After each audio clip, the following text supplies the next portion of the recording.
Hi everybody, this is a video overview of this multi-tool, and this is one of Spyderco's full-size Clipitools. About 3 years ago, Spyderco released a line, a trio of ultra-small, sort of bug or ladybug-sized Clipitools, and they were a one-handed opening knife with another implement. There was one that was where the implement was a pair of scissors, one where the implement was a serrated blade, and then one where it was a driver bit and a can opener, or bottle opener, sorry. And they were pretty good, but they had really slick, heavy stainless steel handles, and the tension on them was pretty crazy. The other thing is they were slip joints, so they really had to crank on the spring to get the blade to stay in place, given how small it was.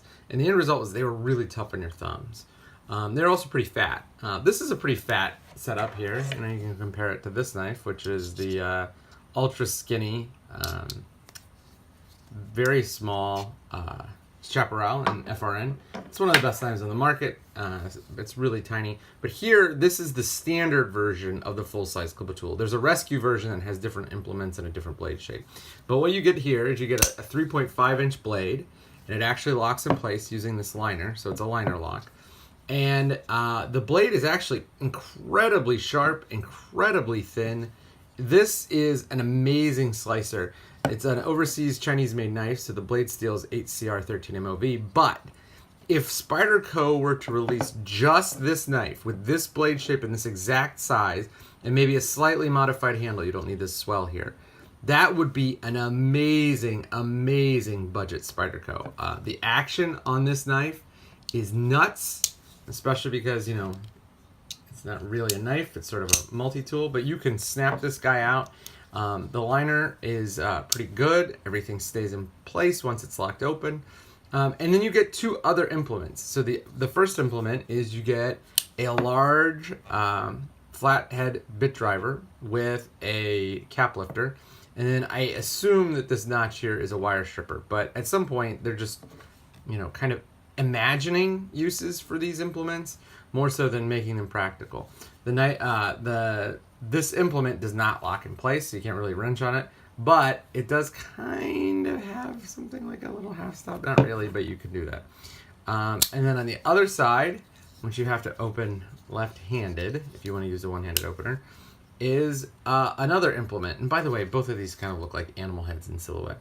And here is a smaller flathead driver that I suppose you could sort of force into the role of being a Phillips driver for larger sized Phillips screws, and then a can opener here.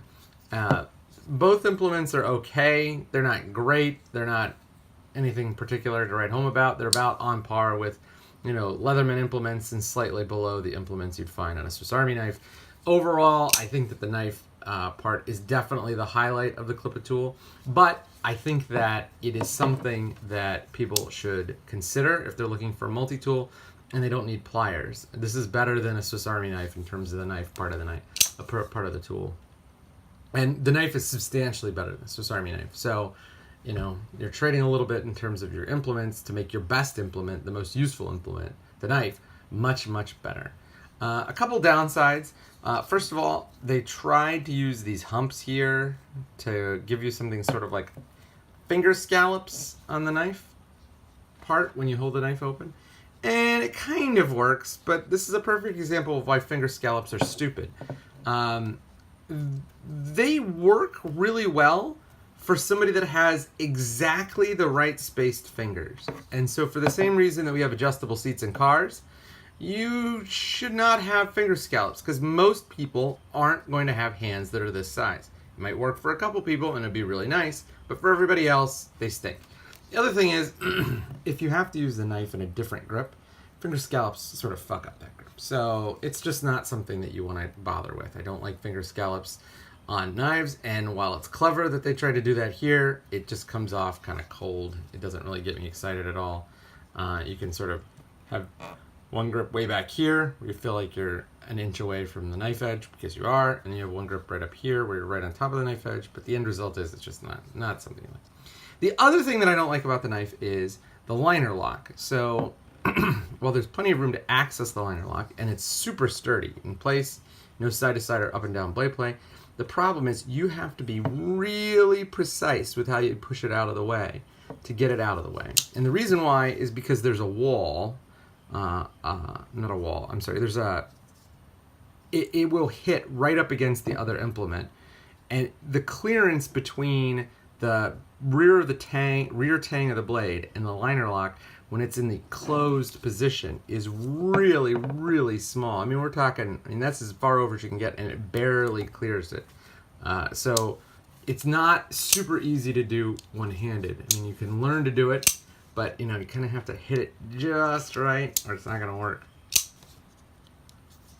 But once you get the practice of it, it's doable, but it's not convenient. The other thing is this steel backspacer makes this tool pretty heavy. I mean, all multi-tools are heavier than knives, but this one is really just a knife with two other things, and it's significantly heavier.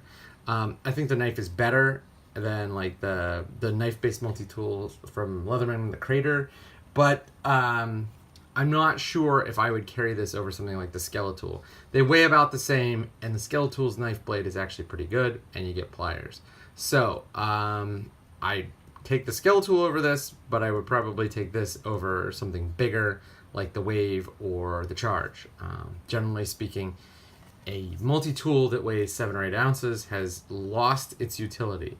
The whole point of a multi-tool is to be a step saver, not to be your toolbox. If you want a toolbox, take a toolbox. If you don't want a toolbox, but you want something to save steps or get you out of a pinch, then take a multi-tool. In that case, you'll be more likely to carry a multi-tool if it's lighter. And so I favor lighter multi-tools like the Skelletool and this guy. But if it's between the Skelletool and this guy, I'd probably take the Skelletool. I also think that if you're choosing between this and a Victorinox, that I'd probably take this guy over the Victorinox, unless you get a mod. Like I have a Zach Modder modded Pioneer. Yeah, it's a Pioneer.